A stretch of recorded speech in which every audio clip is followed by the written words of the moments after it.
कहते हैं कि गुरु से बैर शिष्य जो लाई, कुटुंब सहित वो नरक में जाई। कुटुंब सहित क्यों? जो बच्चे लाइन पर लगे हुए हैं, इवन बालका ने विवाह पढ़ा होगा, जो उसके मन में तो दूसरे व्यक्तियों के साथ बैठने से विमुख होने के बाद उसके पास वही मंडराने शुरू कर देंगे वो व्यक्ति जो कि पहले से बाट देखे थे काल के एजेंट, और उसकी बुद्धि को भ्रष्ट करके उसी ठिकाने में खाते में ले जाएंगे। तो सबसे पहले हमने कभी भी किसी भी संत की निंदा नहीं करनी चाहिए। निंदा तो किसी की भी नहीं करनी चाहिए, और संत की निंदा परमात्मा का है कभी भी नहीं करनी चाहिए, भूल कर भी नहीं करनी चाहिए। वैसे तो निंदा हमने किसी की नहीं करनी चाहिए। कहते तिनका कभू ना नींद ये जो पाया तले हो, और कभी उड़ा क्या पड़े भाई पीड़ घनेरी हो। किसी की भी निंदा नहीं करे, किसी से में भी छेद जागा, दुखी कर जागा अपना। अब निंदा क्या चीज होती है? अब गरीबदास महाराज का आपको वैदिकांग हमने पहले भी सुना था, पर कुछ अंश आज भी सुनावांगे। क्यों? नई भक्तों को रोजाना वही रोटी खानी होती है, पर जो स्वस्थ होते हैं उन्हें वही रोटी रोजाना पसंद आती है। जो बीमार हो जाते हैं उन्हें वो रोटी फिर पसंद आनी बंद हो जाती है, स्वाद नहीं लगती। जब तक आपको ये अच्छी लगे कथाएं, चाहे 100 बार सुन दो। हम सुनावा है जब मेरे रोंग रोंग खड़े हो जाते हैं, और सुनने वालों को तो हम नहीं जानते इनको कि आपको क्या होता होगा।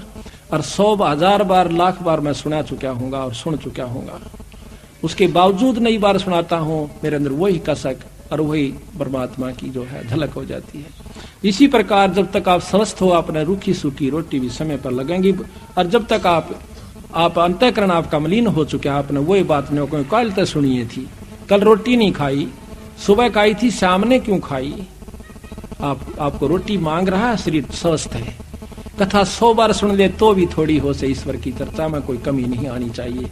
अंतःकरण में मलिनता है, आप इन्हों को परसों भी आए सुनी थी, आज फिर वही सुनावे, कोई बड़ी बात नहीं होती। ये 2 दिन का जीवन है, सदा नहीं रहेंगे यहाँ पर। सांस का कहते हैं कबीर, सांस सांस में नाम जपो, व्यर्था सांस मत खो, ना बेरा इस सांस को भाई आवन वो क न हो। इस उद्देश्य को रखा कि के बेरा काल का के बेरा मणेगी हमारे साथ में। इससे पहले जो हम कमा रहे हैं ये आपका समय है। देख कितनी दूर तक संगत आई है, पंजाब खोड़ से, कुलासी से, दिल्ली से, अरियासौदा से, और भी कितनी दूर दूर से भक्तजन आए हुए हैं। ये क्यों आगे भाई? इनके बस का नहीं है। इनके शुभ कर्म, उस परमात्मा की सच्ची लगन, पूरी रजा इनके ऊपर है। जो इसे सर्दी में आज सुबह चालन का ब्योत नहीं था, और ये सुबह के चले हुए बेचारे। इनका सच्ची लगन इरादा था, रात ने नींद नहीं आई होगी, हे भगवान सुथरा दिन करिए, कल सत्संग में जावा। परमात्मा दूर नहीं से, ये जो चाहे सो कर देगा।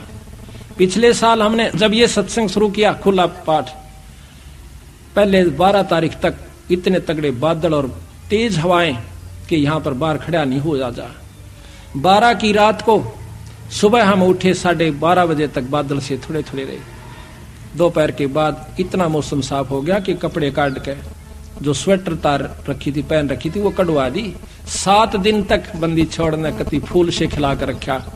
19 तारीख को शाम को हम यहाँ पर गए, किरसोड़ा गांव में सत्संग था। रात में हम पहुंचे, रात को धुंध और बादल हो गए। 19 को शाम को इतनी तगड़ी बारिश हुई, 1 हफ्ता बारिश हुई लगातार। ये बंदी छोड़े, कहते सतगुर जो चावे सो कर ही, 14 कोट दूत जब डर ही, ऊत भूत जम त्रास निवारे, और आखिरी दुख जो है कि चित्रगुप्त के कागज पाड़े। इसमें वो शक्ति है गरीबदास में। हमने 100 बार अजमा रखी और लिख रखा मैंने वो प्रमाण कि इन्होंने मेरे साथ क्या क्या चमत्कार करके दिखाया। ये आज भी वही है, सतयुग में भी यही था, पर हमारे अंतःकरण में कमी और नीचता है, इस करके हम इसकी वो पूर्ण लाभ रजा के अधिकारी नहीं हो पाते। हमारे अंदर कमी आ जाए, इस करके हम फिर दुखी हो जाते हैं। यही बार बार के सत्संग से अंतःकरण को साफ किया जा सके। भाई यो गढ़े धन का सौदा को नहीं, जग में जीवन थोड़ा भाई, अंत समय कोई नहीं सहाय। 2 दिन का जीवन से इस उद्देश्य को जिन्होंने रखा हुआ आज सत्संग में आए, और बहुत दूर दूर से आवेंगे, और इस शहर के शहर में ना आवे तो इसका कारण यही बताया कि एक तो ज्ञान नहीं, प्रथम कारण ज्ञान का, दूसरा कारण अभिमान का, और तीसरा कारण भाग बना नर पावत नहीं। ये 3 कारण प्रमुख होते हैं।